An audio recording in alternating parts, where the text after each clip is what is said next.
ఈ మధ్య తెలుగు సినిమా పరిశ్రమలో ఎక్కడ చూసినా సరే కెమెరామెన్‌కి ఒక పేరు మాత్రం బాగా వినబడుతుంది. ఎందుకు వినబడుతుంది? ఏంటనుకుంటే చాలా మంది దగ్గర మాట్లాడాను ఆయన గురించి. చాలా మంచి విషయాలు చెప్పారు. సరే నేను మాట్లాడటం కాదు, మన ప్రేక్షకులందరికి కూడా ఆయన గురించి తెలియాలని చెప్పేసి మన టేబుల్ దగ్గరికి తీసుకొచ్చాను. మన టాక్ తెలుగు ప్రేక్షకులందరికీ పరిచయం చేస్తున్నాను. వెరీ టాలెంటెడ్, అంత మంచి కెమెరామెన్ నేను ఈ మధ్య కాలంలో వినలేదు. ఆయన పేరు కిషోర్ బోయడప్ గారు. హాయ్ కిషోర్ గారు. Hello sir. Thank you sir. ఆహ్, చాలా చాలా బాగా వినపడుతుంది సార్ మీ పేరు. కారణం ఏంటంటే, నేను 'జీ'కి సంబంధించిన అనురాధ గారి దగ్గర నుంచి అందరూ గూడా నాకు కొద్దిగా చాలామంది ఎంప్లాయీస్ బాగా తెలుసు. చాలా ఫాస్ట్‌గా చేశారు సార్ మీరు. 17 రోజుల్లో ఒక వెబ్ సీరీస్ చేయడం అంటే అవును. చాలా చాలా బాగా చేసినట్టు. అదొకటి 17 రోజుల్లో చేశారులే, ఏదో చేసేసారు అన్నట్టు కాకుండా ఒక క్వాలిటీ పిక్చర్ ఇచ్చారు. అవును. ఆ విషయంలో మీకు ఎలాంటి అప్రిషియేషన్స్ వచ్చాయి? చాలా మంచి అప్రిషియేషన్ వచ్చింది సార్. నేను రవి గారు గాని, ప్రదీప్ గారు డైరెక్టర్ గారు గాని చాలా హ్యాపీ. అండ్ డే 1 వాళ్ళు అవుట్‌పుట్ చూసి మానిటర్‌లో చూసే వాళ్ళు చాలా హ్యాపీ. అండ్ ఇంకెప్పుడు అసలు ఎటువంటి ప్రాబ్లమ్ లేదు. నేను అడిగిన ఎక్విప్‌మెంట్స్ అన్నీ ఇచ్చారు. అండ్ ఫాస్ట్‌గా అవ్వడానికి కావాల్సిన టీమ్ వర్క్ మొత్తం అందరూ కూడా ఆఫీస్‌లో కూర్చొని ప్లాన్ చేసి ఒక ప్రాపర్ టీమ్ వర్క్ సార్ ఇది. నేను ఒక్కడినే డీఓపీగా అనుకుంటే అయ్యేది కాదు. కరెక్ట్. ఫుల్‌గా ప్లాన్డ్‌గా, ఆర్గానిక్‌గా జరిగిందిది. అందరూ ఆర్టిస్ట్ సపోర్ట్ ఉంది బాగా అందరి వైపు నుంచి. అండ్ టెక్నీషియన్స్ పరంగా మా వైపు నుంచి వాళ్ళకి ఎంత కోఆపరేట్ చేయాలో అంతా మేము చేసాం. అందరూ హ్యాపీగా అయిపోయింది సార్ షూట్ అంతా కూడా. అయిపోయింది నిజంగా గూడా. నేను గూడా సింగిల్ స్టేజ్‌లో చూసేసాను. అంటే నాకు మధ్య మధ్యలో ఆపుకొని అలా పాజులు పెట్టుకొని చూడటం ఇష్టం ఉండదు. అవును. అనిపించింది. అంటే అమ్ అని అంతకుముందు నాకు ఆ డైరెక్టర్‌తో చాలా మంచి ప్రదీప్ వెబ్ గారు. సీరీస్ చేసిన వికట్ అనుభవం కవి. ఉండింది. అవును. 'వికట్ కవి' చాలా నచ్చింది నాకు. నేను హై ఎక్స్‌పెక్టేషన్ పెట్టుకున్నాను. At the same time 'getup Seenu' గారు, సీన్ గారు. అవును. ఆయన పెర్ఫార్మన్స్ నాకు చాలా ఇష్టం. చాలా. వ్యక్తిగతంగా కూడా చాలా ఇంప్రూవ్‌మెంట్ గానీ, చాలా అక్కడక్కడ మంచోడు. అవును. ఇంప్రూవైజేషన్స్ చాలా బాగా చేస్తాడు. అది గాక నటుడుగా ఉండటానికి ఇష్టపడతారు. చాలామంది స్టార్స్ అవ్వాలనుకుంటారు కానీ, అతను నటుడుగా ఉండాలని ఇష్టపడతారు. మంచి ఆర్టిస్ట్ సార్. చాలా మంచి మంచి. ఆర్టిస్ట్. వీళ్ళందరూ ఉన్నప్పుడు ఇంకా ఇంకొంచెం బావుండాలేమో అనిపిచ్చింది. అఫ్‌కోర్స్ అది మీకు సంబంధం లేదు కానీ, చెప్తున్నా మీ వరకు యాహ్! మాత్రం నేనెక్కడ ఇంత చిన్న వంక పెడతానికి కూడా లేదు. కారణం యాహ్! ఏంటంటే కొన్ని నైట్ షాట్స్ ఉన్నాయి అందులో. ట్రూ.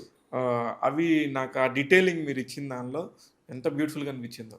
యాహ్! అండ్ నైట్స్ పర్టిక్యులర్‌గా నాకు నైట్స్ ఇష్టం sir.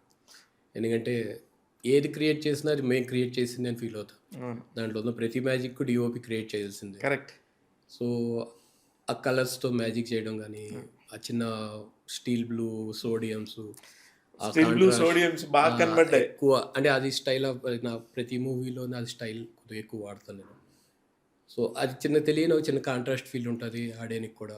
At the same time నేను గూడా ఇక్కడ మీ దగ్గర చెప్పుకోవచ్చేమో. నేను గూడా నాకు కొంచెం ఫోటోగ్రఫీ తెలుసు. అవును. అవును. యాహ్! ఆబ్వియస్‌గా నాకు కలర్స్ చేసినప్పుడు యాహ్! ఇది ఎలా చేసుంటారని ఒక క్యూరియాసిటీ ట్రూ. ఉండింది. మీరు చేసిన దానిలో మ్యాజిక్ ఎక్కడ కనిపించిందంటే ఏ ఫోటోగ్రాఫర్‌కైనా వాడు నిజంగా క్రియేటర్ అయితే నైట్ ఎఫెక్ట్‌లో తీసిన దాన్నే తన బేబీలాగా చెప్పుకుంటాడు. అవును. మీరు గూడా అట్లనే చెప్తున్నారు. యాహ్! అదెందుకంటే ఫస్ట్ ఎంట్రీ షాట్ నుంచి దగ్గర నుంచే ఆ అవును. నైట్ షాట్ ఉంటది. అక్కడ మీరిచ్చిన detailing yellow colour yellows. Detailing అవును. లైట్ సాల్ట్ కనబడతది. అవును. ఆ గ్రీన్‌ని కట్ చేసి మళ్ళీ ఆ గ్రీన్‌లో నుంచి యెల్లోని కట్ యెల్లో. చేసి యెల్లో కథలో ఒక one of the main key role అది పసుపు కరెక్ట్. అనేది. కరెక్ట్. కరెక్ట్. సో, దాన్ని మనం ఆడియన్ పర్టిక్యులర్‌గా చూడకపోయినా గుర్తుండాలి కదా! అవును. తర్వాత థర్డ్ ఎపిసోడ్‌లో చెప్తాం మళ్ళీ దాని అవును. గురించి. మళ్ళీ మీ దగ్గర ఆ టాపిక్ థర్డ్ ఎపిసోడ్‌లో వస్తది. అప్పుడు వాళ్ళకి గుర్తుండాలి కదా! సరే. సరే. ఇప్పుడు అది బాగా అనిపించింది నాకు. ఆ అవును. సీరీస్‌లో చాలా మంచి పేరొచ్చింది మీకు. అరే! ఈ సార్‌ని ఇంటర్వ్యూ చేయాలని అనుకునే టైంలో రాత్రి ఒక ప్రెస్ మీట్‌కొచ్చా నేను. అవును. డాక్టర్ బాబాయ్. డాక్టర్ బాబోయ్ అని, అవును. మన డాక్టర్ మన బాబోయ్. డాక్టర్ బాబాయ్. అవును. అనగానే ఏంటిది అనుకునేస్తే అక్కడ గూడా మళ్ళీ అందరూ మీ గురించే మాట్లాడుతుంటే, లేదు లాభం లేదు. మిమ్మల్ని ఖచ్చితంగా మా ప్రేక్షకులకు పరిచయం చేయాల్సిందే అని చెప్పేసి అనిపించింది. ఈ సినిమా స్టోరీ గూడా చెప్పండి. ఇదేంటిది? Chalapathi director sir. తను కామన్‌గా నాకు చాలా రోజుల friend. Prasad lab core technicians నా గురించి చలపతికి చెప్పారు. ఓకే. తను డీఓపీస్ గురించి డిస్కషన్‌లో చలపతి నన్ను కలిసారు. సో, అలాగా ఇద్దరు ట్రావెల్ అవుతున్నాం. సో, ఇలా ఒక చిన్న సినిమా ఉందన్నా చేద్దాం అన్నాడు. సరే చేద్దాం. సో, వర్కింగ్ డేస్‌ని మనం కంట్రోల్ చేసి, బెటర్ ఎక్విప్‌మెంట్స్‌తో ఎళ్లి మనం ప్రాపర్‌గా షూట్ చేసుకొద్దాం అనేది ఇనిషియల్‌గా ప్లాన్ అది. ఒక ఆల్మోస్ట్ ఒక 20 డేస్ అనుకున్నది. బిలో 20లోనే షూట్ ఫినిష్ చేసుకొని, వాళ్ళ వితిన్ బడ్జెట్లో హ్యాపీగా వచ్చేసి చెప్పాడు నాకు బడ్జెట్ చెప్తే నేను షాక్ అయిపోయాను. అది నేను చెప్పకూడదు. నేను కూడా చెప్పను. పాపం నాకు వాళ్ళు అండ్ అంటే చాలా హ్యాపీ వాళ్ళు. అంటే వాళ్ళు అంత ఇప్పుడు సి ఒక కెమెరామెన్‌తోనే హ్యాపీగా ఉండాలి. ఎందుకంటే ప్రొడక్ట్ అంతా కూడా మనం డైరెక్టర్ బ్రెయిన్‌లో ఎంత బ్రెయిన్ చైల్డ్ ఉన్నా, అవును. ఎంత మంచి విజువల్ తీయాలి, ఇంత కథ రాసుకున్నా, దాన్ని కరెక్ట్‌గా తీయగలిగి దాన్ని అక్కడ పెట్టగలిగేది మీరే. మీరున్నప్పుడు ఒక డైరెక్టర్‌కి గానీ, టీమ్‌కి కానీ మీరు ఒక సవ్యసాచిలాగా ఉండాలి అక్కడ ఆ టైంలో. ఖచ్చితంగా. అవును. అలా లేనప్పుడు ఎన్ని రకాల ప్రాబ్లమ్స్ వస్తాయో మనం చాలా సినిమాల్లో చూస్తున్నాం. ఆ విషయంలో మీరెప్పుడు ప్రాబ్లమ్ రానందుకు నిజంగా కంగ్రాచ్యులేషన్స్. 99% ఆ ప్రాబ్లం రానివ్వకుండానే అండ్ టీమ్ డైరెక్టర్తో చాలా క్లోజ్గా ఉంటాను సార్ నేను. ఫస్ట్ కథన్నా దగ్గర నుంచి ఆల్మోస్ట్ రిలీజ్ వరకు డైరెక్టర్తో ట్రావెల్ అవుతా. అండ్ ఏడీస్ అందరితో కూడా చాలా క్లోజ్గా ఉంటాను నేను. ఓకే. అండ్ మెయిన్లీ షెడ్యూలింగ్ కానీ కో డైరెక్టర్తో కూర్చుంటా. ఆ, ఈ ఈరోజు ఈ సీన్స్ అంటే నాకు ఈ సీన్ పర్టికులర్గా లైటింగ్ టైం పట్టుద్దంటే నేను ఆ లైటింగ్ చేసేలోపు ఇంకో సీన్ ఏమన్నా చేయించా అనేది ఫిట్ చేస్తూ ఉంటాం. అదే అందరూ అదే చెప్తున్నారు. ఇప్పుడు ఈ లైటింగ్‌కి ఇది కావాలి. అవును. వాట్ నెక్స్ట్ సీన్ అనే దానికి మీరు ముందే ప్రిపేర్‌గా పెద్ద సెటప్ ఒకటి ఉంది, దానికి నాకు ఒక 1 అవర్ టైం పట్టుద్ది లైటింగ్ చేయడానికి. అంటే చిన్న సెటప్ సింపుల్గా అయ్యేది ఏదైనా ఈ గ్యాప్లో చేసుకుంటా. ఒక టీం నేను అక్కడ లైటింగ్ చేపిస్తూ ఉంటాను. సో ఆల్మోస్ట్గా ప్రతిరోజు నేను అంటే ఇదే అని కాదు, చిన్నది అని కాదు, కొద్ది పెద్ద చేసినా కూడా ప్లాన్ ఇదే, స్టైల్ అంటే ఇదే. ఇప్పుడు కెమెరామెన్‌కి చిన్నది పెద్దది అంటే అవును. ఎలా ఉంటది? ఏముండదు, అదే అందరూ ఒకటే, ఏదైనా ఒకటే ఇమేజ్, ఒకటే క్వాలిటీ. ఇప్పుడు మీకు ఆర్టిస్టులు పెరిగే కొద్దీ లైటింగ్ పెరుగుతది. లైట్స్ అని కూడా కాదు, ఆర్టిస్ట్ పెరిగే కొద్దీ, బడ్జెట్ పెరిగే కొద్దీ మేబీ ఎక్విప్మెంట్స్ పెరుగుతూ ఉంటాయి కొద్దిగా, అదే డిఫరెంట్ షార్ట్స్ ఎక్కువ ప్లాన్ చేస్తూ ఉంటాం. కరెక్ట్. బట్ మిగిలిన స్టైల్ అంతా ఇంతే. అంతే ఇది డాక్టర్ బాబే చేసేటప్పుడు రాజీవ్ గారు ఒకరోజు సడన్గా నన్ను పిలిచి మనం పెద్ద సినిమా చేద్దాం, దాన్ని నీ స్టైల్ ఏంటి? ఇదే సార్ స్టైల్, ఇంతే. మేబీ ఆ రోజు నా దగ్గర ఇంకొద్దిగా ఎక్కువ కెమెరా, ఎక్కువ ఎక్విప్మెంట్ ఉంటుంది, దాంతో మనం ఇంకో 2 షాట్లు ఎక్కువ తీస్తాం అంతే. అంతే తప్ప గ్రాఫ్ ఇదే, మన మేకింగ్ స్టైల్ ఇదే. సో కానీ ఇప్పుడు వచ్చిన కెమెరామెన్స్ కొంతమంది నాకు తెలుసు బాగా. ఇప్పుడు మీరు కూడా తెలుసు. మీరు కెమెరా కరెక్ట్‌గా చిన్నదున్నా, పెద్దదున్నా అసలు ఆలోచించకుండా డైరెక్టర్‌కి ఏం కావాలి, అవును. ఆ స్టోరీ టెల్లింగ్‌కి ఏం కావాలని ఆలోచిస్తున్నారు. కానీ చాలామంది చాలా పెద్ద ఎక్విప్‌మెంట్ అయితేనే అవుట్‌పుట్ వస్తదనే భ్రమలో ఉన్నారు. అది నిజంగా భ్రమా? నిజమా? భ్రమే. హ్మ్. అంటే ఆ కథకి అవసరం లేనిది మనం తీసుకున్నా కూడా వేస్టే sir, correct. First thing. And కథకి ఆ పర్టికులర్గా అవసరం లేని సెటప్ని మనం భారంగా తీసుకెళ్ళినా అద్భుతమైన షాట్ తీస్తాం, కానీ అప్పుడు మీరు సినిమా చూసేటప్పుడు డిఓపి భలే చేశారా అంటారు. సినిమా అది బాగుందంటారు. మేము ఆర్గానిక్గా కథలో ఫిట్ అవ్వం. ఇప్పుడు మేము కాపులలో నాకు ప్లస్ అయింది, చాలామంది నాకు చెప్పింది, డిఓపి వరకు కథలో ఇన్వాల్వ్ అయిపోయి ట్రావెల్ అయ్యి ఏది కూడా బయట అవేగి వచ్చి కనబడలేదు. సో అలాగ ఉండగలిగితే డిఓపి సక్సెస్ అయినట్టు నేను ఫీల్ అవుతా. అద్భుతమైన నేను షార్ట్ తీసానని చెప్పి నా గురించి చెప్తే ఐదర్ ఆ సిరీస్ నుంచి బయటకు వచ్చేసినట్టు, ఆ మూవీ నుంచి బయటకు వచ్చేసాను. కరెక్ట్. లేదు, చాలా బాగా చెప్పారు. ఇది కావాల్సింది యాక్చువల్లీ. ఒక ఒక ఒక ప్రోడక్ట్‌ని రెడీ చేయడానికి ఒక డిఓపి ఎగ్జాక్ట్ ఇది. ఇప్పుడు కొన్ని సినిమాలు ఉంటాయి. సినిమా రివ్యూ చెప్పమంటే డిఓపి వర్క్ చాలా బాగుందంటారు. డిఓపి వర్క్ చాలా బాగుందంటే సినిమా బాలేదన్నట్టు. అవుట్ ఆఫ్ ది బాక్స్ వచ్చి చూసినట్టు ఇవన్నీ. అంతే కదా! ఇప్పుడు అంటే డిఓపి కోసం సినిమా చూడం. సినిమా కోసం డిఓపి వర్క్ చూస్తాం. అవును. డిఓపి వర్క్‌కి హైలైట్ అయింది అంటే మాత్రం అది ఖచ్చితంగా అది ఇంకా ఎక్స్ట్రార్డినరీ వర్క్ అయి ఉండాలి. ఇంకా అది ఎప్పుడు మనం ఊహించిన వర్క్ అయి ఉండొచ్చు. అది కథలో ఫిట్ అయి ఉండకపోయిండొచ్చు. అద్భుతమైన వర్క్ అయితే కనబడదు సార్, అదే ఆ కథలో వెళ్ళిపోతది. కథలో వెళ్ళిపోతుంది. అది కరెక్ట్. నాకు తెలిసి మీకు సంబంధించి అయితే నేను మాట్లాడాలనుకుంటుంది ఖచ్చితంగా ఇక్కడ గుర్తు చేసుకోవాల్సింది, కొద్దిగా ఇండస్ట్రీలో చాలా మందికి కొంచెం ఫాదర్లీ ఫిగర్, తండ్రి సమానులైనటి బిఏరాజు గారి గురించి ఖచ్చితంగా ఏ చెప్పాలి. రాజు గారు బిగ్ లాస్ యాక్చువల్లీ. మా బాబాయ్ మీకు బాబాయ్ అవుతారండి బాబాయ్ ఆయన? అవుతారు. మా నాన్నగారు ఇద్దరు అన్నదమ్ములు, ఇంకో బాబాయ్ కూడా ఉన్నారు, రామ్ కుమార్ అని చెప్పి. రామ్ కుమార్ గారికి తెలుసు రామ్ నాకు. కుమార్ యా చాలా బిగ్ లాస్ అది. ఫాదరు బాబాయ్ ఇద్దరు మిస్ అయ్యారు. వాళ్ళిద్దరూ ఉంటుంటే ఇంకా ఎక్కువ కథ, సినిమాల గురించి ఇంకా ఎక్కువ మాట్లాడుకునేవాళ్ళు మేము. అదే. బాబాయ్ ఎప్పుడు వచ్చినా ఇంక మేము ఎప్పుడు కలిసిన సినిమానే సార్ ఇంకా. అదే ఇది ఎందుకు వీరరాజు గారితో ఎప్పుడు కలిసిన ఏదో ఒక హీరో గురించి. అవును.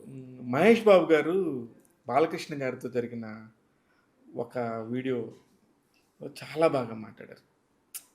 ఆయన పిఆర్ఓ అని కాకుండా మా ఫ్యామిలీ మెంబరు, సినిమా ఇండస్ట్రీ కబుర్లన్నీ అవును. ఆయన ద్వారానే తెలుస్తాయి అని బాలకృష్ణ గారు మహేష్ బాబు గారు కన్వర్జేషన్ వాళ్ళిద్దరికీ ఆయన పిఆర్ఓ. అప్పుడు బిఆర్రాజు గారు ఎవరు అనేది బాగా సెర్చ్ అయింది. ఇండస్ట్రీకి ఎంత పెద్ద లాస్ జరిగింది అనేది అప్పుడే తెలిసింది. ఆ, నిజంగా మిస్ అయ్యాం. ఆయన మీకు ఎలాంటి సపోర్ట్ చేసేవారు సార్? బాబాయ్‌తో నేను బాగా క్లోజ్‌గా వర్క్ చేసింది కోవిడ్ తర్వాత మహేష్ బాబు గారు ఫస్ట్ ఇంట్లోంచి బయటికి రావడం ఒక యాడ్ ఫిల్మ్‌కి. దానికి అనిల్ మేహతా గారు డీఓపీ. నేను ఇక్కడ హైదరాబాద్‌లో ఉన్నా. నేను దానికి అసిస్టెంట్.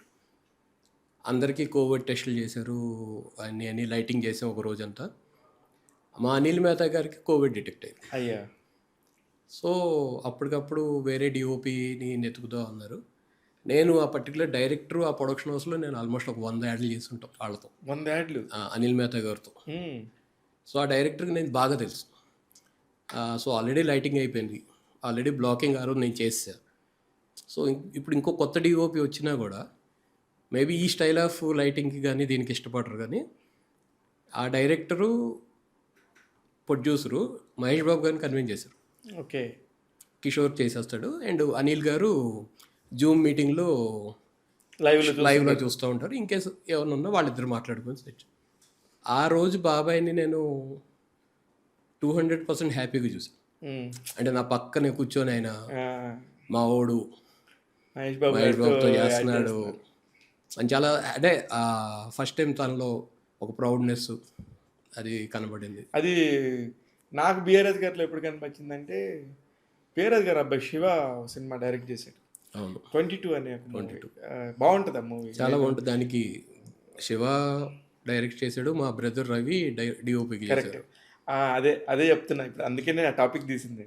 శివ ఎంత బాగా చేశాడు. అది ఎందుకో వాళ్ళకి హీరో వాళ్ళకి సంబంధించి ప్రొడక్షన్కి సంబంధించి ఎందుకో బయటికి రాలేదు, కానీ ఒక మంచి కైండ్ ఆఫ్ ఫిలిం అది. నేను సినిమా చూసాను అది యాక్చువల్లీ. నేను ప్రసాద్ ల్యాబ్లో స్పెషల్ షో వేశారు మాకు. కంటెంట్ బాగుంటుంది, క్వాలిటీ బాగుంటుంది, అందరూ అన్ని బాగుంటుంది. ఆర్టిస్ట్ ఆటలు కూడా బాగా చేశారు, ఆర్టిస్టులు కూడా. అవును చేశారు. నేను ఆ సినిమా చూసి శివ డైరెక్టర్గా ఒక 3 ప్రొడక్షన్ హౌసెస్ దగ్గర తీసుకెళ్ళాను. 3కి కథలు కూడా చెప్పాడు, చాలా బాగా చెప్తున్నాడు అని చెప్పేసి అన్నారు. వాళ్ళు ఇంకా ప్రొడక్షన్ చేయలేదు యాక్చువల్లీ. లేదంటే శివ ఇంకా కంటిన్యూగా అక్కడే ఉండేవాడు. బట్ అనుకోకుండా బిఆర్ఎస్ గారు మిస్ అవటం అందరం బిగ్ లాస్, ఖచ్చితంగా ఫ్యామిలీకి బిగ్ లాస్. ఇక అందరికీ లాస్, మాకు కూడా చాలా లాస్. పాపం ఆయన ఉంటే ఈ టైంలో చాలా బాగుండేది. ఎందుకంటే అందరం చాలా మంచి గ్రోత్లో కష్టపడుతున్నాం, బాగుండేది. అయితే నాకు ఇక్కడ మీ గురించి ఒక క్వశ్చన్ ఉంది. చాలా ఇండస్ట్రీస్కి సంబంధించి ఎవరిని వెళ్ళాలనుకున్నప్పుడు ఒక ఆర్టిస్ట్ అవ్వాలను, లేకపోతే ఏది ఇండస్ట్రీలో మనకి ఎంతమంది ఉన్నారు తెలిసిన వాళ్ళు అన్నప్పుడు ఆర్టిస్ట్ అవ్వాలో, డైరెక్టర్ అవ్వాలో, ఏదైనా ప్రొడక్షన్ సైడ్ ఏదైనా చూసుకోవాలనుకుంటారు. డిఓపి సైడ్ చాలా తక్కువ మంది వస్తారు. చాలా కష్టం ఉంటుంది కాబట్టి. ఎందుకంటే నన్ను చక్రం సినిమాలో ప్రభు గారు జర్నలిస్ట్, ఈ కృష్ణవంశీ గారు చాలా క్లోజ్ అయితే ఆయన అసిస్టెంట్గా చేశారు నన్ను. రాంప్రసాద్ గారికి అసిస్టెంట్. 7వ అసిస్టెంట్ నేను. ఎక్కడో లైటింగ్, ఆ లైట్ నుంచి ఈ లైట్ దగ్గరికి వచ్చేలాగా నా పని అయిపోయింది. నా వల్ల అసలు అయ్యేది కదా. నా ప్రభాస్ గారు, చార్మి గారు షార్ట్స్ ఎవరి గోల్లో వాళ్ళు ఉంటారు. షూటింగ్ అంటే మనల్ని ఎవడు పట్టించుకుంటాడు. చూశాను ఒక 1 వీక్ షూట్కి వెళ్ళాను. ఆ 1 వీక్ అదే 2 సీన్లు జరుగుతున్నాయి. అమ్మ బాబాయ్ ఇదేంది ఇంత టైం పడుతుందని చెప్పేసి నేను వెళ్ళిపోయాను. మీ విషయంలో ఎలా జరిగింది? యాక్చువల్గా చిన్నప్పటి నుంచి ఫాదరు మాతో ఎవ్రీ సండే ఫొటోస్ తీసి వాటితో ఒక కథలా అనుకొని, అవి ఇప్పుడు మన కార్టూన్తో ఒక కథ చెప్తాం కదా, అలాగా ఫొటోస్తో ఆయన కథ చెప్పేవాళ్ళు. అవి బాలజ్యోతి వీటిలో టెలికాస్ట్ ఎవ్రీ మంత్ వచ్చేవి. ఎవ్రీ వీకెండ్లో ఫాదర్తో అది చేసేవాళ్ళు మేము. మేబీ అదొక ఇంట్రెస్ట్. అప్పుడు కెమెరా పట్టుకొని ఫోటోలు తీసి అది డెవలప్ అయ్యేదాకా ఒక 1 వీక్ తర్వాత వచ్చేవి మాకు. అవి చూసుకుని అరే భలే ఉంది. అక్కడి నుంచి సో ఆల్రెడీ మా బ్రదరు రవిని ఇండస్ట్రీ వచ్చి ఆయన ఫిలిం కెమెరా అసిస్టెంట్గా జాయిన్ అయ్యారు. ఓకే. బొంబాయిలో ఉన్నాడు అప్పటికి. సెకండ్ బ్రదరు ఏడీగా జాయిన్ అయ్యారు. సో నన్ను ఐదర్ మేకప్ కానీ ఎడిట్ కానీ అని అడిగారు. ఐ ఫీల్ నాకు ఎక్కడో కెమెరా మీదే ఎక్కువ ఇంట్రెస్ట్ అనిపించి నేను కెమెరాకే జాయిన్ అవుతా అన్న. రామ్ కుమార్ గారు ఓకే అన్నారు. వెంటనే నెక్స్ట్ డే రవిప్రసాద్ యూనిట్కి 2002 ఆగస్ట్ 11th పొద్దున్నే తీసుకెళ్ళి ఇదిగో ఇది నీ ఆఫీసు అని నన్ను పరిచయం చేసి ఇంకా అలాగా అక్కడే రవిప్రసాద్ యూనిట్లో విత్ ఇన్ 3 yearsలో అప్రెంటిస్ నుంచి ఫస్ట్ అసిస్టెంట్ అయిపోయాను. ఇంకా ఫోకస్ చేస్తున్నా, వెళ్తున్నా, షూటింగ్ వెళ్తున్నా, వస్తున్నా. సమ్వేర్ ఎక్కడో ఒక చిన్న వెలితి అంటే ఇంకేదో నేర్చుకోవాలి మనం, ఇక్కడ స్టక్ అయిపోతున్నాం అనే టైంలో బొంబాయికి కొత్తగా పానావిజన్ కెమెరాలు వచ్చినాయి అప్పుడే. ఓకే. సో దానికి మ్యాన్ పవర్ కావాలి ప్రసాద్ ల్యాబ్లో. అన్నయ్య రమ్మన్నాడు బొంబాయి వెళ్ళా. అనుకోకుండా నాకు స్లమ్ డాగ్ మిలియనర్లో ఉన్న మెయిన్ మోనిక్ అని చెప్పి అతను పరిచయం అయ్యాడు. ఓకే. డే 1లో ఆయన నా వర్క్ చూసాడు. నువ్వు ఫోకస్ చేస్తావు, అన్నీ వచ్చు కదా, సో నువ్వు మళ్ళీ యూనిట్లో జాయిన్ అవుతే ఎక్కడో స్టక్ అయిపోతావు. ఇలా స్లమ్ డాగ్ మిలియనర్కి కెమెరా టీం చూస్తున్నారు, చిన్న ఇంటర్వ్యూలో చేస్తున్నారు, మనం వెళ్దాం, నీకు సెలెక్ట్ అయితే ఓకే, లేదంటే నీకు ఆల్రెడీ ఒక బ్యాకప్ ఉంది ఉంది. అవును. సెలెక్ట్ అయ్యాం. అండ్ ఆ మూవీకి ఆస్కార్లు వచ్చేసినాయి. అవును. అండ్ అక్కడి నుంచి ఆ టీంకి ఒక మంచి పేరు వచ్చింది. అందులో పనిచేసిన అంటే అది చాలా చాలా సిచ్యువేషన్స్లో, చాలా టఫ్ సిచ్యువేషన్స్లో వచ్చారు. సో డిఓపి మాకు బాగా హెల్ప్ చేశాడు. వాళ్ళందరూ అక్కడికి వెళ్ళే కూడా బయట ఇప్పుడు దాని డిఓపి ఎవరు ఒరిజినల్? యాంథనీ డార్ట్మెంటల్ అని హాలీవుడ్.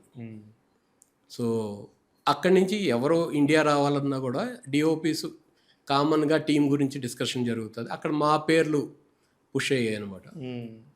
సో అలాగా 2012 వరకు ఒక 12 సినిమాలు చేసాం అక్కడ ఇంగ్లీష్. సో 2012లో మళ్ళీ ఇక్కడ తెలుగులో బాయ్ మీట్స్ గర్ల్ అని చెప్పి సిద్ధు జొన్నల్ గండి ఫస్ట్ ఫిలిం. అవును, బాయ్ మీట్స్ గర్ల్. అది డిఓపిగా వచ్చా. ఆ ఫిలిం చేసా. తర్వాత కిరాక్ అని ఒక ఫిలిం చేసా. దానికి మీరు ఓన్ డిఓపిగా చేసా. ఓకే. కిరాక్ అని ఒక ఫిలిం చేసా. తర్వాత వర్షం అని ఒక సినిమా చేసా. సో మళ్ళీ అగైన్ సమ్వేర్ నేను ఎక్కడో డిఓపిని అయిపోయినని నాకు నేనే సర్ది చెప్పుకోవాల్సి వస్తుంది. ఇంకా అంత హిట్ పడట్లేదు, ఇంకా ఏదో చేయాలి అంటే మన ఫుటేజ్ మనకి నచ్చాలి కదా ఫస్ట్, ఆడేనికి తర్వాత సంగతి. ఇంకా budgets problem, so many things problem వల్ల ఆ టైంలో అనిల్ మెహతా గారి నుంచి ఫోన్ వచ్చింది. ఇలాగ ఎదిల్లే ముష్కిల్ లండన్లో షూటు 70 days నువ్వు అవైలబుల్ ఉన్నావా అని. అసలు ఆయన నుంచి ఫోన్ రావడం, నో చెప్పడం ఏంటి, వెంటనే చేస్తున్నా. అండ్ అప్పటికి నేను ఆయనకి చెప్పా, నేను ఇలాగా 2012 నుంచి ఫోకస్ చేయట్లేదు సార్, 3 years నుంచి మీరు ఫోకస్ ఫుల్లర్గా అడుగుతున్నారు మెయిన్ అసిస్టెంట్గా అంటే, ఆయన పర్లేదమ్మా నీ గురించి చెప్పిన వాళ్ళు నాకు చాలా బాగా చెప్పారు, నేను వాళ్ళని బిలీవ్ చేస్తాను, నేను బిలీవ్ చేస్తా, వచ్చేసే అన్నారు. సో అలాగా డే 1 లండన్లో ఆయనతో స్టార్ట్ అయింది అనిల్ మెహతా గారితో. 9 సినిమాలు చేసాం కంటిన్యూగా సార్తో. Super. So many ad films, అసలు నాన్ స్టాప్ యాడ్ ఫిలిమ్స్, 150-200 యాడ్లు చేస్తుంటాం సార్తో. అంటే అనిల్ మెహతా గారు ఎలా అంటే ఆయన ఖాళీగా ఉన్నారు అని తెలిస్తే యాడ్ ఉంటుంది ఆ రోజు. అదే ఆయన డేట్ కోసం ఆయన 100% ప్రొడ్యూస్డ్ డ్యూ. సూపర్. 0 వేస్టేజ్. ఒక లైట్ కూడా సేఫ్టీకి ఉండదు, ఒక లెన్స్ సేఫ్టీకి ఉండదు. కావాలంటే తగ్గిద్దాం పర్లేదు, ప్రొడ్యూసర్ తగ్గించడం గురించి ఆలోచిస్తారు తప్ప ఈ 2 లైట్లు సేఫ్టీకి తీసుకెళ్దాం. అలాగా జెర్సీ వరకు అక్కడే ఆయనతో పాటు చేసాం. జెర్సీ తర్వాత 105 minutes అని చెప్పి ఒక మూవీ చూసాను మీ వర్క్. అది 105 minutesది హన్సికా గారిది కదా, ఎక్స్ట్రాడినరీ వర్క్, చాలా బాగుంటుంది. మీరు అది చాలా సింగిల్ టేక్ కట్స్తో చేశారని చెప్పేసి. ఆ మూవీకి 105కి నెరేషన్ ఇవ్వడానికి బొంబాయి వెళ్ళాం. హన్సికా గారికి బేసిక్గా అది టెక్నికల్ ఫిలిం కాబట్టి నేనే నెరేషన్ ఇవ్వాల్సి వచ్చింది మొత్తం. Okay. My name is Shruti team next day అని హన్సికా గారి ఇంటికి వెళ్ళి కథ చెప్పారు. హన్సికా గారు నా పేరు రిఫర్ చేశారు. ఓకే. ఇలాగా నేను కిషోర్ అనో డిఓపి వచ్చాడు, తెలుగు అతనే, మీకు ఇంట్రెస్ట్ ఉంటే ఓకే అనుకుంటే తనని పెట్టుకోండి. డైరెక్టర్ గారు కూడా అసలు ఈ హన్సికా రికమెండ్ చేయడం ఏంటి, ఇదేంటి ఇప్పుడు అనుకోలే, సరే పిల్లండి అని పిలిచారు. మా ఇద్దరికి పరిచయం ఉంది. ఓకే. ఇంకలాగా ఆ మూవీ కూడా చేసాం. బ్యాక్ టు బ్యాక్ హన్సికా గారితో 2 సినిమాలు చేసాం. తర్వాత ఆన్ ది వే అని చెప్పి ఒక సినిమా ఇప్పుడు రెడీ టు రిలీజ్ ఒకటి ఉంది. క్రాంతి అని చెప్పి ఒక ఒక ఫిలిం చేసాం. ఇప్పుడు అదే సినిమా డైరెక్టర్‌తో 'ప్రేమకు నమస్కారం' అని ఒక సినిమా చేస్తున్నాం ఇప్పుడు. ఓహ్! కానీ ఇప్పుడు ఇక్కడ కూడా మళ్ళీ అగైన్ నాకిక్కడ ఒక ప్రశ్న ఉంది. కెమెరామెన్ అనగానే మళ్ళీ ఇక్కడ ఇందులో పెద్ద, చిన్న ఒక డైరెక్టర్స్‌లో గనుక పెద్ద డైరెక్టరు, చిన్న డైరెక్టరు అవును. ఇలా ఎందుకొస్తాయండి? అది తెలీదు సార్ యాక్చువల్‌గా. యాక్చువల్‌గా నాకు ఒక 2 ఫిలిమ్స్ ఆల్మోస్ట్ అగ్రీమెంట్ అయిపోయి కూడా క్యాన్సిల్ అయినాయి. కేవలం ఈ ఒక్క పెద్ద డీఓపీ కావాలి అన్న దగ్గరే. అంటే ఆ డైరెక్టర్స్‌తో ఒక 2, 3 మంత్స్ ట్రావెల్ చేశాం. హ్మ్. షెడ్యూల్ ఏసాం. ఆల్మోస్ట్ మూవీ మొత్తం షార్ట్ డివిజన్ అయిపోయింది. ఒక సినిమాకి అయితే ఆల్మోస్ట్ ఒక అనౌన్స్‌మెంట్ వీడియో అంటే అది కూడా చేసాం. ఓహ్! అది అయిపోయింది. సడెన్‌గా నా ఫోన్ ఎత్తడం మానేసాడు డైరెక్టరు. హ్మ్. I will call you back అని మెసేజ్ పెడుతున్నాడు. నాకు బయట నుంచి సౌండ్ వచ్చింది. వీళ్ళు పెద్ద డీఓపీని ఎతుకుతున్నారు అనేది. సో డైరెక్ట్‌గా ఆఫీస్‌కెళ్ళి బ్రో ఇలాంటి సిచ్యువేషన్ ఏమైనా ఉంటే నాకు చెప్పేసేయ్. నాకు బయట నుంచి తెలిస్తే నాకు బాగోదు అన్నా. లేదు లేదని ఈపీ మీటింగ్ పెట్టారు. వాళ్ళేమన్నారంటే, సార్ పెద్ద డీఓపీస్‌ని ఎతుకుతున్నాం. వాళ్ళు కాకపోతే మీరే చేయాలి. బట్ అప్పుడు నేను చేయనని చెప్పా ఇంకా. అంతే కదా! మీకంటూ ఒక ఆత్మాభిమానం ఉంటది కదా! అంటే సినిమా పేరు ఇది తెలుసుకోవచ్చా? వద్దులేండి ఎందుకని. వెళ్ళి నేను ట్రావెల్ అవ్వాల్సి వచ్చినోళ్ళు. అంటే అది ఎలా ఉంటుందంటే ఇదంతా నాకు తెలియదు అనుకోండి బ్యాక్ స్టేజు. హ్మ్. నేను వర్క్ చేసేటప్పుడు ప్లెజెంట్‌గా వర్క్ చేస్తాను. అవును. హ్యాపీగా. హ్మ్. ఇప్పుడు ఇదంతా నాకు బ్యాక్ స్టేజ్ తెలుసు. ఎలా చేస్తారు? ప్రొడ్యూసరు, ఈపీ రాగానే నేను ఆళ్ళని సాటిస్ఫై చేయడానికి పని చేయాలి. అవును. అది అవసరం లేదుగా. అది మనకు అనవసరం. అండ్ మేబీ ఒక 50 డేస్ వర్కింగ్ డేస్‌లో 1 డే నా వైపు నుంచి తప్పు జరుగుద్ది. ఆ రోజు ఆళ్ళు కూర్చొని అరే కిషోర్ నా రోజు తీసుంటే బాగుండేది అనుకోవడం నాకు అప్పుడు నచ్చదు. సెట్‌లోంచి వెళ్ళడం కరెక్ట్ కాదు. ఇంత ఆలోచిస్తారా? అయ్యో! సెట్‌లో పేరు పాడైపోకూడదు సార్. Very good. ఇప్పుడు సెట్‌లోనే కాదు, ఒక ప్రొడక్షన్ హౌస్‌కి సపోర్ట్ చేయాలా? ఒక కెమెరామెన్, ఒక ఆర్టిస్ట్‌కి సపోర్ట్ చేయాలా? ఆర్టిస్ట్‌కి. ఆర్టిస్ట్. ఆర్టిస్ట్‌కి ఇప్పుడు నేను సెటప్ నేను ఎంత ఆలోచిస్తానంటే ఆర్టిస్ట్‌కి లైట్ కూడా అడ్డం ఉండకూడదు హ్మ్. అని ఆలోచిస్తాను. అంటే వాళ్ళ ఫ్రీడమ్ ఉండాలి సార్ ఖచ్చితంగా. ఎందుకంటే ఆళ్ళు మనుషులు. వాళ్ళేమో రోబోటిక్ ఏఐలో జనరేట్ చేస్తే యాక్టింగ్ చేయడం కాదు కదా! వాళ్ళకి 200% వాళ్ళకి ఆ కంఫర్ట్ ఇవ్వాలి మనం. At the same time production హౌస్‌కి ఫాస్ట్‌గా చేసివ్వడం అది మన బాధ్యత. వీళ్ళకి ఆ కంఫర్ట్ క్రియేట్ చేసి తొందరగా ఫినిష్ చేయడానికి హెల్ప్ చేయడానికి వీళ్ళకి మనం ఆ కంఫర్ట్ క్రియేట్ చేయాలి. కరెక్ట్. ఇప్పటి వరకు చాలామంది డైరెక్టర్స్‌తో పనిచేశారు. ఇంకా ఫ్యూచర్‌లో కూడా నాకు తెలిసి చాలా పెద్ద డైరెక్టర్స్‌తో పనిచేస్తారు. చేసినప్పుడు మీరు అబ్జర్వ్ చేసేదేంటి? ఒక డైరెక్టర్స్ దగ్గర నుంచి, డైరెక్టర్స్ పాయింట్ ఆఫ్ వ్యూలో నుంచి కొంతమంది అద్భుతంగా తీయగలరు, విజువలైజ్‌గా అవును. చేసుకోగలరు కానీ చెప్పలేకపోయి ఉండొచ్చు. అప్పుడు మీరు మీ పాయింట్ ఆఫ్ వ్యూలో మీరు ఎలా అర్థం చేసుకుంటారు కథని? ఆహ్, అది నేను ఫస్టు కథ ఇన్నప్పుడే అబ్జర్వ్ చేస్తాను సార్. హ్మ్. చాలామంది కొందరు కథ చదవమని ఇస్తారు ఫస్ట్ నాకు. చదవనని చెప్తా. హ్మ్. చదవనని చెప్తారా? ఫస్టే చదవను. హ్మ్. ఫ అసలు డైరెక్టర్ పాయింట్ ఆఫ్ వ్యూ నుంచి అట్‌లీస్ట్ ఒక ఫీడ్ నాకు. ఒక కథని ఆయన ఎలా చూస్తున్నాడు. అంటే ఇద్దరు 2 ప్రపంచాలు చూడకూడదని నా ఫీల్. కరెక్ట్. అట్‌లీస్ట్ ఆయన అనుకున్న దానికి దగ్గరగా నేనున్నా గూడా ప్రాబ్లమ్ ఉంటుంది. నేను అసలు టోటల్‌గా సంబంధం లేకుండా చూస్తే ప్రతి సీన్‌కి ప్రాబ్లమ్ వస్తూ ఉంటది. కరెక్ట్. సో, ఒకసారి కథ చెప్పమని చెప్తా. ఆ తర్వాత డీటెయిల్డ్‌గా ఒక 2, 3 టైమ్స్ చదువుతా నేను. చదివాక మళ్ళీ అప్పుడు ఆఫీస్‌లో కథ మీద డిస్కస్ చేస్తాం. ఇఫ్ ఇన్‌కేస్ ఫస్టే తెలుసుద్ది. మనం ఏమన్నా చెప్తే తీసుకుంటారా లేదా అని అర్థమైపోద్ది కదా! అర్థమైద్ది. సో, చాలా చిన్న పాయింట్స్ ట్రై చేస్తాం. తీసుకుంటే పెద్దయి చెప్తాం. లేదంటే చెప్పం. చెప్పకూడదు. చెప్పకూడదు. అంటే నేనెళ్ళక ముందు ఆయన ఆల్మోస్ట్ 1 ఇయర్ నుంచి ట్రావెల్ అవుతూ ఉంటారు సార్ కథ మీద. సడెన్‌గా నేను చెప్తే మారుస్తారు అనడం కన్నా నన్ను తీసేయడం ఈజీ ఆళ్ళకి. కానీ అప్పుడు మీరు సినిమాకి అన్యాయం చేసినట్టు అవుతది కదా! నో. అది ఎలా ఉంటదంటే ఆ పాయింట్‌లో చెప్పం. హ్మ్. అంతే. అదే. యాహ్! ఇది అంటే వన్స్ డైరెక్టర్స్‌తో ఆల్మోస్ట్ చాలా తొందరగా క్లోజ్ అయిపోతాం. అంటే ఇద్దరు చాలా క్లోజ్‌గా వర్క్ చేస్తేనే అయిద్ది సార్ ఇది. సో, ఆ ప్రాసెస్‌లో ఆళ్ళు మారుస్తారు. అది ఈరోజు తప్పు అనిపించకపోయినా 1, 2 డేస్ తర్వాత వాళ్ళకి ఆ సీన్ మీద వర్క్ చేసినప్పుడు తెలుస్తుంది. అలాంటివి ఏమన్నా రెమెడీ రీక్రియేట్ చేసి వర్క్ చేసినవి ఉన్నాయా? రీషూట్‌ల దాకా వెళ్ళం ఎప్పుడు. హ్మ్. ఎందుకంటే వితిన్ బడ్జెట్స్‌లో మనం చేయాలి అన్నప్పుడు ఐ బిలీవ్ అసలు ఎడిట్‌లోనే హ్మ్. అసలు పేపర్ మీద ఎడిట్ అవ్వాలి అని కోరుకుంటాను నేను. సూపర్. అంటే I don't like 3 paper hours మీద ఎడిట్ చేసేవాళ్ళు ఎవరున్నారు సార్ ఇప్పుడు రోజుల్లో? నేను ట్రై ఒకప్పుడు మీరు ట్రై చేస్తున్నారా? మేము అంటే నేను ఇప్పుడు చేసిన డైరెక్టర్స్ అందరూ కూడా అది జరుగుతుంది. అంటే అంటే విత్ సేమ్ ప్రాబ్లం అదే, బడ్జెట్స్ లేవు సార్ మన దగ్గర. హ్మ్. అంత లగ్జరీ నా దగ్గర ఉంటే ఒక 1 అవర్ షూట్ ఎక్స్ట్రా చేసినా పర్లేదు అనుకోవడానికి లేదు. ఆ 1 అవర్ చేయడానికి నాకు 10 డేస్ పట్టుద్ది. ఆ 10 డేస్ ఎక్విప్మెంట్ అంతా నేను వేరే దానికి ఇంకా బెటర్ అవుట్పుట్కి మనం హెల్ప్ చేసినట్టు. కొన్ని సార్లు ఏమైందంటే మనం చాలా ఇష్టపడి తీసిన సీన్లో మూవీలో ఉండదు. ఉండదు. కరెక్ట్. దానికి మనం చాలా ఎక్కువ టైం స్పెండ్ చేస్తాం, ఎక్కువ ఎక్విప్మెంట్స్ వాడుంటాం.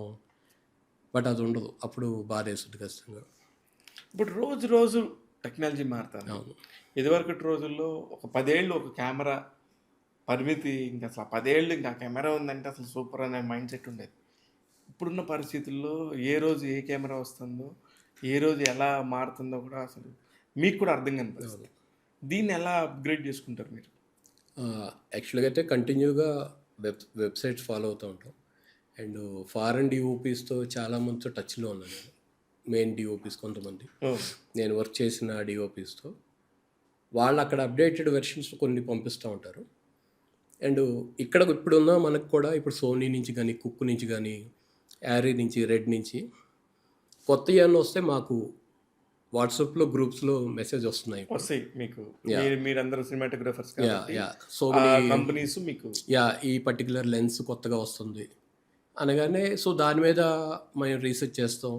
దాని మీద ఆల్రెడీ కొన్ని వెబ్లో వాళ్ళు టెస్ట్ షూట్ చేసిన వీడియోస్ ఉంటాయి. అండ్ లెన్సెస్ ఇక్కడికి వస్తాయి. వచ్చి ఒక 2-3 మంత్స్ ఉంటాయి ఇక్కడ. మనం ఖాళీగా ఉన్నప్పుడు మనం వెళ్ళి టెస్ట్ చేసుకోవచ్చు. ఎక్కడ వాళ్ళ కంపెనీస్లో కంపెనీస్లో ఉంటాయి. ఇక్కడ కుక్కు కానీ ఇలా సోనీ అన్ని కంపెనీస్ ఉన్నాయి ఉన్నాయి. హైదరాబాద్. సో వాళ్ళు ఏంటంటే ఎవరో ఒక రెంటల్ హౌస్తో కంబైండ్ అయి ఉంటారు. అక్కడికి వెళ్ళిపోయి ఒక సండే రోజు ఎప్పుడైనా కెమెరా ఖాళీగా ఉన్నప్పుడు ఆ లెన్స్తో మనం టెస్ట్ చేసుకోవచ్చు.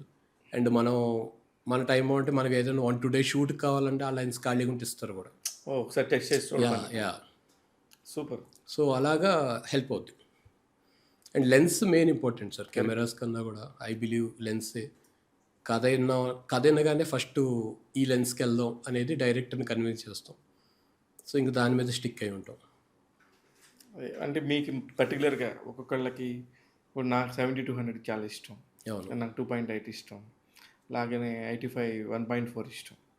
బేసికల్గా నాకున్న నాలెడ్జ్ ప్రకారం నేను వాడేవాటి. యా మీకు ఏ లెన్స్ ఇష్టం అంటే మీరేం చెప్తారు? నేను ఎక్కువ కుక్ లెన్స్ ఎక్కువ ఇష్టపడతా సార్. అండ్ సుప్రీం ప్రైమ్ ఎక్కువ ఇష్టపడ ఆ 2 లెన్స్లు. Supreme prime lens. Yeah so because ఆ రెండిట్లకి కూడా 2 డిఫరెంట్ స్టైల్ ఉన్నాయి. సో కుక్ లెన్స్ వచ్చి ఒక స్కిన్ టోన్స్కి, రిచ్ లుక్కి, కరెక్ట్గా ఆ స్మూత్ ఇమేజ్కి వాడతాం. ఒక లవ్ ఫీల్కి, ఒక మంచి ఇప్పుడు మై నేమ్ ఇస్ శృతి ఉంది అంటే ఆ మూవీ అంతా కూడా ఆ స్కిన్ గురించి, అమ్మాయి బ్యూటీ గురించి. సో దానికి కుక్ లెన్స్ వాడాను నేను. అండ్ 105 minutesకి వచ్చేసరికి ఒక కాంట్రాస్ట్ ఇమేజ్, షాలో డెప్త్లో ఉండాల్సిన ఇమేజ్. సో దానికి నేను సుప్రీం ప్రైమ్ వాడాను. సూపర్. సో కంటెంట్ని బట్టి, కథకి ఏది అవసరం అన్న దాన్ని బట్టి మెయిన్ ఇంపార్టెంట్. దానికి ఏది అవసరం అది మనకున్న అవైలబిలిటీని బట్టి. మీరు చేసిన యాడ్స్లో ఇప్పుడు అనీష్ గారు, ఇప్పుడు మీరు చేసిన అతను అనిల్ మెహతా గారు చాలా పెద్ద కెమెరామెన్, బాలీవుడ్ అందరికీ కూడా బాగా తెలుసు. అవును. ఇప్పుడు అలాంటి యాడ్స్ చేసినప్పుడు మీరు అతని దగ్గర బాగా అబ్జర్వ్ చేసింది, నేర్చుకుంది ఏంటి సార్? అనిల్ మెహతా గారి దగ్గర నేను అబ్జర్వ్ చేసింది న్యాచురల్ లైటింగ్, చాలా సింపుల్గా లైట్ చేయడం. అండ్ సెట్ని చాలా హెల్దీగా ఉంచుతారు ఆయన. అండ్ 200% ఆయన లాస్ట్ షాట్ వరకు ఆయన ఎనర్జీగా ఉంటారు. ఆయన ఏజ్ పక్కన పెడితే ఆ లాస్ట్ షాట్ అప్పుడు ఆ పర్టికులర్ ఏదైనా జరపాలి అనుకుంటే అతనే వెళ్ళి జరుపుతారు. ఇంకా దాదాపుగా అయిపోతుంది కాబట్టి అంటే 200% సెట్ షూట్ జరుగుతున్నంతసేపు ఆయన ఎనర్జీ ఉంటారు. అండ్ డైరెక్టర్కి 200% సపోర్ట్ ఉంటారు. అండ్ కొత్త డైరెక్టరా పాత డైరెక్టరా అనేది కాకుండా కొత్త డైరెక్టర్స్ కొన్ని అవసరం లేని షాట్లు తీయమన్నా కూడా తీస్తారు. ఈయన ఎక్స్పీరియన్స్లో ఈ 2 షాట్లు అవసరం అంటే ఈ కూడా చెప్పి తీపిస్తారు. ఓకే. అంతేని ఇప్పుడు ఆయన చెప్తున్నారు వాళ్ళు ఏదో చెప్పారని చెప్పి ఇవి ఎక్కడ పడతాయి, ఎడిట్లో ఇవి పడవు, నువ్వు వాడవు అని ఆర్గ్యుమెంట్ చేయరు అసలు. ఇంపార్టెంట్ షార్ట్ మిస్ అవుతున్నారు అనుకుంటే ఇంత ఇస్తారు. సూపర్. అది మెయిన్ కావాల్సింది కూడా. ఎన్విరాన్మెంట్ హ్యాపీగా ఉండాలి. అవును. ఆ చుట్టుపక్కల హ్యాపీగా ఉంటే ఆటోమేటిక్‌గా వర్క్ బాగా జరుగుతది. అవును. వర్క్ ఫ్లో డిస్టర్బెన్స్ ఉండదు. ఆయన ఎప్పుడూ ఒకటే చెప్తారు. సెట్‌లో నుంచి డీఓపీని పంపించడం చాలా ఈజీ. హ్మ్. బట్ అది ఒకసారి జరిగిందంటే అది లైఫ్ లాంగ్ కరెక్ట్. గుర్తుండిపోద్ది మనకి. అండ్ అది చాలా తప్పది. మన వైపు నుంచి ఎంతవరకు హెల్ప్ చేయాలో డైరెక్టర్ పని చేయాలి. ఆళ్ళకి డైరెక్టర్ ఆఫ్ ఫోటోగ్రఫీ వద్దు. ఆళ్ళకి సినిమాటోగ్రఫీ చేయాలంటే సినిమాటోగ్రఫీలో పనిచేసి వెళ్ళిపో.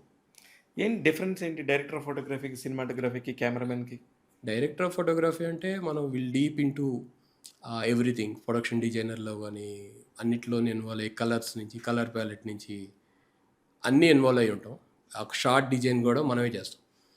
కొంతమంది డైరెక్టర్స్‌కి ఆల్మోస్ట్ ఆళ్ళకి అన్నీ తెలుసు. వాళ్ళు ఇక్కడ పెట్టి షూట్ చేయంటారు. అంతే. ఆళ్ళకి డీఓపీ అవసరం లేదు. కెమెరామెన్ హ్యాపీగా కావాలి. కెమెరామెన్‌తో అప్పుడు మనం అలా మారిపోయి చేసి ఇచ్చేయడం ఉత్తమం. హ్యాపీ. అంటే ఆళ్ళకి కూడా నిజంగా అంత నాలెడ్జ్ ఉండి చేపిస్తే అది తప్పు కూడా కాదు కదా! తప్పులేదు. అది అసలు అది జెన్యూన్‌గా డైరెక్టర్స్ విజన్ సార్.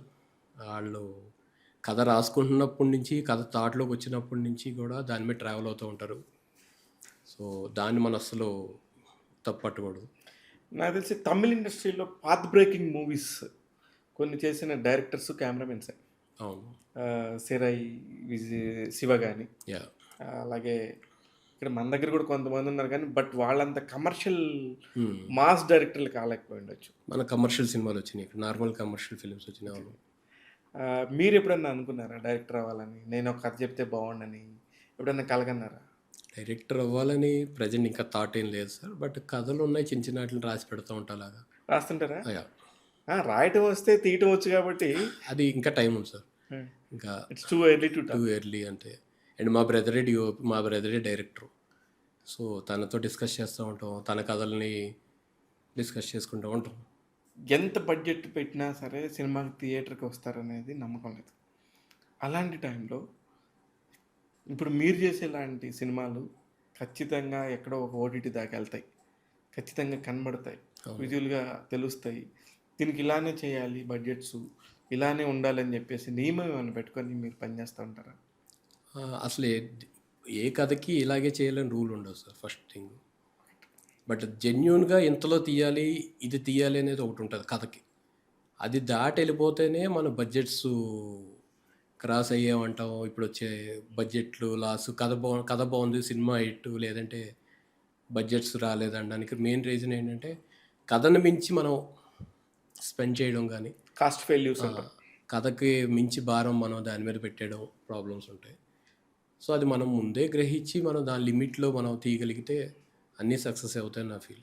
ఇప్పుడు నాకు బాగా గుర్తు మనం 22 అపర్చర్ పెట్టుకొని అంతకుముందు షూట్ చేసేవాళ్ళం. అవును. దానికి తగ్గ లైట్‌ని సెటప్ చేసుకొని కెల్విన్ 5600 కంపల్సరీ ఉండాల్సిందే యాహ్! అనే ఒక కొన్ని బ్రాండెడ్ రూల్స్ నియమాలు, అవును. రూల్స్ అవును. పెట్టుకొని థంబ్ రూల్స్ యాహ్! ఇవి కాకుండా చేయకూడదు అనేది ఉండేది. ఇప్పుడు వచ్చిన సిస్టమ్‌కి సంబంధించి కెమెరాస్ కానీ, స్లో మోషన్స్ కానీ 48 ఫ్రేమ్స్ అయ్యుండొచ్చు. 60 ఫ్రేమ్స్ తీస్తున్నాము. యాహ్! చాలా ఈజీ అయిపోయింది. అవును. ఇప్పుడు దానికి దీనికి సంబంధించి వేరియేషన్ గురించి మాట్లాడుకోవాలంటే మీరు ఎవరితో మాట్లాడుకుంటుంటారు ఇలాంటి టాపిక్స్? ఎక్స్ డిఓపిస్‌తో హ్మ్. అండ్ కొంతమంది ఫోకస్ పుల్లర్స్. ఫోకస్ పుల్లర్స్‌కి కూడా ఐడియా ఉంటది కదా! ఫోకస్ పుల్లర్స్ కూడా ఉంటాయి. అండ్ మెయిన్ ఇప్పుడు బేసిక్‌గా డిజిటల్ ఏజ్ ఎక్కువ అవ్వడం వల్ల ఎవరైనా సెట్‌లో ఇబ్బంది పడుతున్నారంటే అది ఫోకస్ పుల్లర్సే. ఆ! అండ్ ఆళ్ళకి అంత ఐడెంటిటీ ఉండదు పాపం. నిజంగానే పాపం అట్ వాళ్ళ ద సేమ్ వల్లే టైమ్ అవును. అంటే ఒక 10 రోజులు ఒక్క షాట్ కూడా అవుట్ ఫోకస్ లేకుండా పని చేస్తే అసలు సెట్‌లో ఫోకస్ పుల్లర్ ఉన్నాడని తెలీదు ఎవరికీ. ఆ! అదే 10 రోజుల తర్వాత ఒక్క షాటు, ఒక 4 టేకులు అయితే సెట్‌లో ఉన్న ఆఫీసు మొత్తం సెట్ మొత్తం ఈడు తప్పు చేసాడని తెలిసిపోద్ది. అది నిజంగానే. ఎంత బాగా చెప్పారో. That is true knowledge. అవును. అది మీకున్న నాలెడ్జ్‌కి ఇదొక్కటి అసలు మచ్చుతున్నా. మీరెంత పెద్ద వర్క్స్ చేశారని చెప్పడానికి నా దగ్గర ఇదొక మంచిగా చెప్పారు. నిజంగా ఫోకస్ పుల్లర్ లేకపోతే ఎన్ని రకాల ప్రాబ్లమ్స్ వస్తాయనేది అయ్యో! అది ఆఖరి రోజు గనుక టెక్నికల్‌గా చూసినప్పుడు తెలిసిద్ది. అయ్యో! అది అప్పటిదాకా వాడున్న సంగతే తెలీదు పాపం. నాకు పర్మనెంట్‌గా నా అన్ని సినిమాలు కిషన్ అనే ఫోకస్ చేస్తూ ఉంటారు ఆ అబ్బాయి. మా బ్రదర్ లాగే అని. తను వచ్చిన రోజు నేను వైడ్ ఓపెన్లో షూట్ చేస్తా. అది 100 లెన్స్ అవునే, 135 లెన్స్ అవునే, సూపర్. హ్యాండిల్డ్ చేస్తా అన్నీ.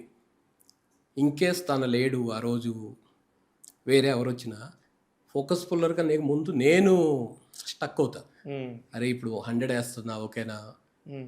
వైడ్ అదే ఓపెన్ 1, 2 సార్లు చెక్ చేసుకోవాల్సొస్తది. అదే మన అది ప్రాబ్లం. తెలిసిపోయిద్దిలే అనే నమ్మకం ఉంటే ఒకలాగా, యా. లేదంటే ఇంకోలాగా. Super sir. నెక్స్ట్ చేయబోయే ప్రాజెక్ట్స్ ఏంటి? నెక్స్ట్ నరేష్ అగస్త్య గారిది చైతన్య అని డైరెక్టర్ సార్. హ్మ్. ఒక మంచి అర్బన్ లవ్ స్టోరీ, మంచి కథ. అండ్ ప్రేమకు నమస్కారం చేస్తున్న సేమ్ ప్రొడక్షన్ హౌస్ సందీప్ అని చెప్పి ఒక విలేజ్ బ్యాక్డ్రాప్, గ్రామ దేవతల మీద ఒక మంచి ఒక డిపికల్ కథ, చాలా మంచి కథ అది. సో ఈ రెండు సైన్ చేశారు, రెడీ టు షూట్ ఉన్నాయి. ఇంకా 2 ఫిలిమ్స్ ఉన్నాయి. బట్ నెక్స్ట్ కమింగ్ రిలీజ్ వచ్చి ప్రేమకు నమస్కారం. అది చాలా మంచి సినిమా సార్, అది చాలా బాగా వచ్చింది. షణ్ముఖ్ జశ్వంత్ అండ్ శివాజీ గారు, భూమిక గారు. అవును. ఐడియా ఉంది నాకు ఆ యా, సినిమా. యా, చాలా మంచి కదా. And Shankar director. సో తనతో నేను ఇది థర్డ్ ప్రాజెక్ట్ ఆల్రెడీ. ఓహ్!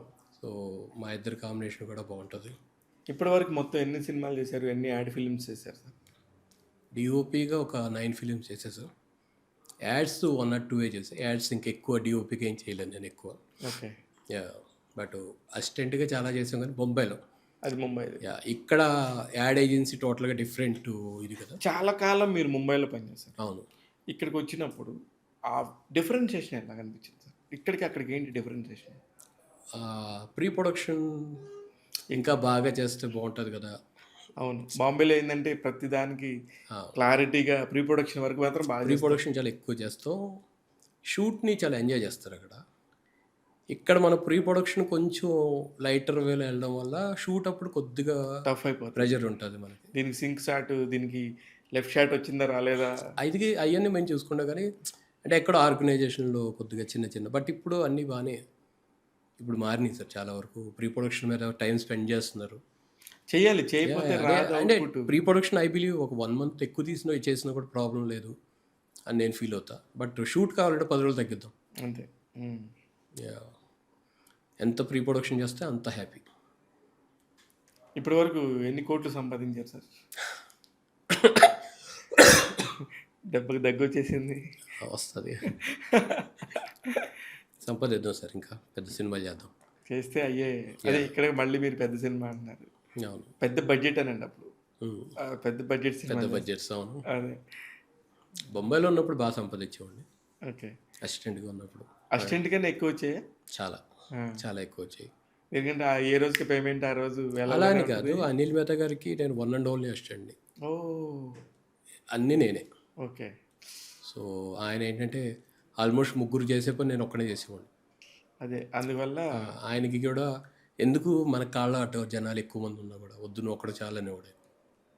సో అది మేబీ నాకు కూడా అదే అలవాటైంది. నా టీం కూడా చాలా చిన్న team, very good. Simple team ఉంటుంది.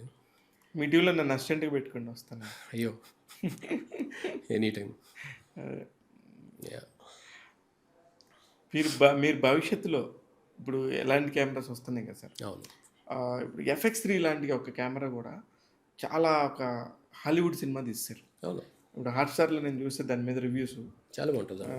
అద్భుతంగా చేశారు. అక్కడ కెమెరా కాదు, ఆ ఉన్న లైటింగ్, విజువల్, మనకి దానికి సంబంధించి అందరు కెమెరా గురించి మాట్లాడుతున్నారు కానీ ఇప్పుడు మనకి ఎవ్రీ ఇయర్ ఐఫోన్ రిలీజ్ అప్పుడు ఒక యాడ్ ఐఫోన్తో షూట్ చేసి వస్తుంది సార్. అవును, మనం ఆ యాడ్ ఒకటే చూస్తాం. కరెక్ట్. మేము మా మేకింగ్ చూస్తాం. నైస్. మేము వాళ్ళ ఐఫోన్ కూడా ప్రాపర్ లెన్స్ ఇచ్చి ప్రాపర్ లైట్స్ పెట్టి షూట్ చేస్తారు. అంటే వాళ్ళు ఓన్లీ ఎలెక్సా S60 బదులు ఐఫోన్ వాడారు అంతే. అంతే. ఇక్కడ దాన్ని మనకి ఎలా వస్తుంది అంటే ఐఫోన్ కనిస్తే సినిమా తీసేద్దామా, లేదంటే FX3 మన దగ్గర రెడీగా ఉంది మనం షూట్ చేసేద్దాం. FX3ని కూడా కెమెరాలకి ట్రీట్ చేద్దాం.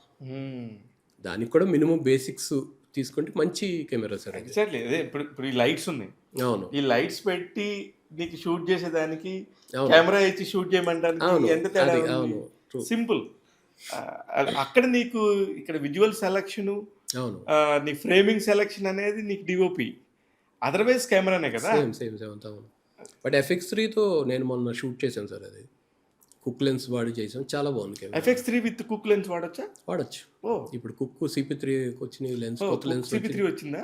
కుక్ EF మౌంట్ లెన్సెస్ వచ్చినాయి, అండ్ సుప్రీంలో EF మౌంట్ లెన్సెస్ వచ్చినాయి. అవి ఉన్నాయి సార్, చాలా ఉన్నాయి. అండ్ మన PL మౌంట్ వేసి మన ఫిలిం మన ఈ లెన్స్లో మళ్ళీ PL మౌంట్ కి మళ్ళీ ఒక కనెక్టర్ ఇచ్చేసుకొని కూడా వాడుకోవచ్చు. ఆ మౌంట్ వేసుకొని చేసుకోవచ్చు. మన లెన్స్ ప్రాపర్గా ఫోకస్ చేసుకోవచ్చు. మెయిన్ డీటెయిల్డ్గా ఆ కెమెరాలకి వెళ్తే ఫోకస్ చాలా జాగ్రత్తగా చూసుకోవాలి మనం. ఇప్పుడు మేం కాపులు మీకు రిలీజ్ అయింది. యా, కెమెరా వర్క్ గురించి కాకుండా వాట్ ఈస్ అబౌట్ ఎంటైర్ మేం కాపులకు వచ్చిన రివ్యూస్ గురించి అడిగితే ఏం చెప్తారు? ఒక lighter fun going series sir అది. హ్యాపీగా, అంటే ఎక్కువ డీటెయిల్స్లోకి మనం వెళ్ళకుండా, కమర్షియల్గా చూడకుండా సింపుల్గా ఒక చిన్న కథ, ఒక విలేజ్లో జరుగుతున్న ఒక సింపుల్ కథని మనం అనుకొని చూస్తే ఒక 6 ఎపిసోడ్లు ఈజీగా చూసేయచ్చు. అదే మేం కాపులు అనే ఒక టైటిల్, అవును, సలార్ రాజు అనే ఒక ప్రభాస్ దానికి సంబంధించిన ఒక కోడి పేరు, ఇవన్నీ కూడా కమర్షియల్ యాంగిల్లో వర్కౌట్ అవుతాయి అనుకొని పెట్టుకున్నట్టున్నారు కదా. అది దాని గురించి ఆలోచించడానికి చాలా పెద్దోళ్ళు ఉన్నారు వెనకాల, వాళ్ళందరూ ఆలోచించి పెట్టినాయి అవన్నీ కూడా. బట్ అవును, అది ఒక రీచ్ కోసం చేసుకున్నదే ఖచ్చితంగా. అది హెల్ప్ అయింది కూడా. హెల్ప్ అయిందంటారా? మేము ఓవర్ ఎక్స్పెక్టేషన్ అయిందంటారా? మేబీ అయ్యి ఉండొచ్చు, బట్ చూసిన వాళ్ళకైతే ఇది పెద్ద, అంటే కమర్షియల్ సిరీస్లా కాకుండా ఫన్గా, సింపుల్గా, ఒక ఫన్గా నవ్వుకుంటూ వెళ్ళిపోయింది. కానీ ఇప్పుడు ప్రాబ్లం ఏంటంటే సార్, పెద్ద పెద్ద వెబ్ సిరీస్లు అన్నీ కూడా బాలీవుడ్ ఉండొచ్చు, అవును, హాలీవుడ్ ఉండొచ్చు కూడా, మన ఇంట్లో మన G5లో మేం కాపులను చూస్తున్న టైంలోనే అవి కూడా సైమల్టేనియస్గా చూస్తున్నాం. అవునవును, చూస్తున్నప్పుడు ఆ కంపారిజన్ వస్తుంది కదా. ఖచ్చితంగా వస్తుంది. అదేంటంటే ఈ టైము ఇప్పుడు అన్నిటికంటే మనం అందరం గమనించాల్సింది, మిగతా వాటి అన్నిటికంటే అవర్ వాల్యూ ఈజ్ టైం. అవును, ఈ టైంది కిల్ అయిపోతుందేమో, ఈ టైం వచ్చిన అవకాశాన్ని ఉపయోగించుకోవట్లేదేమో. తమిళ వాళ్ళు అయి ఉండొచ్చు, తెలుగు వాళ్ళు అయి ఉండొచ్చు. ఎందుకంటే అమెజాన్ లాంటి ఒక పెద్ద సంస్థలు, నెట్ఫ్లిక్స్ లాంటి సంస్థలు తమిళ వాళ్ళకి, తెలుగు వాళ్ళకి చాలా ఆపర్చునిటీస్ ఇచ్చాయి. ఒక్క వెబ్ సిరీస్ కూడా కరెక్ట్గా యూజ్ చేసుకోలేదు అనేది నా ఫీలింగ్. అది ఇంకా బాగా చేస్తుంటే బాగుంటుంది. ఇంకా బాగా చేస్తుంటే మనకి ఇంకా ఎక్కువ వర్క్ వచ్చి ఉండేదని నా ఫీలింగ్. అంతే.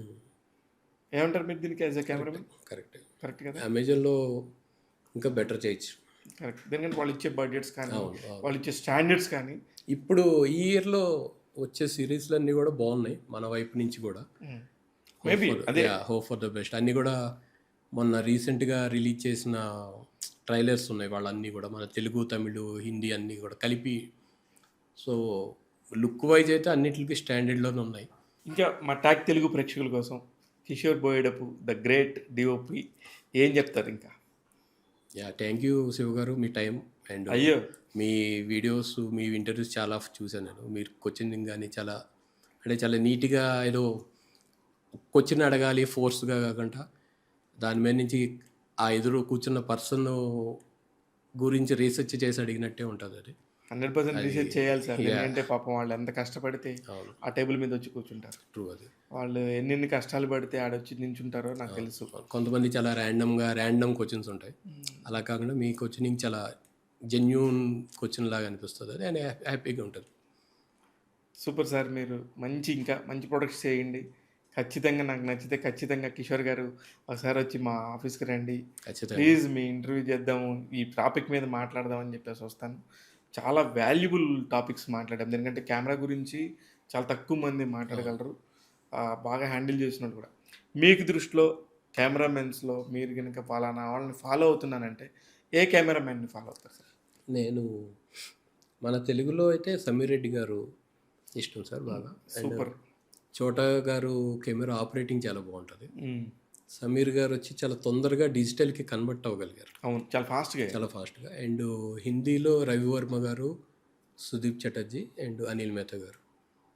అండ్ ఫారెన్లో అంటే రాజన్ డికెన్స్ గారితో ఎక్కువ ఆయన మూవీస్ ఫాలో అవుతూ ఉంటాం.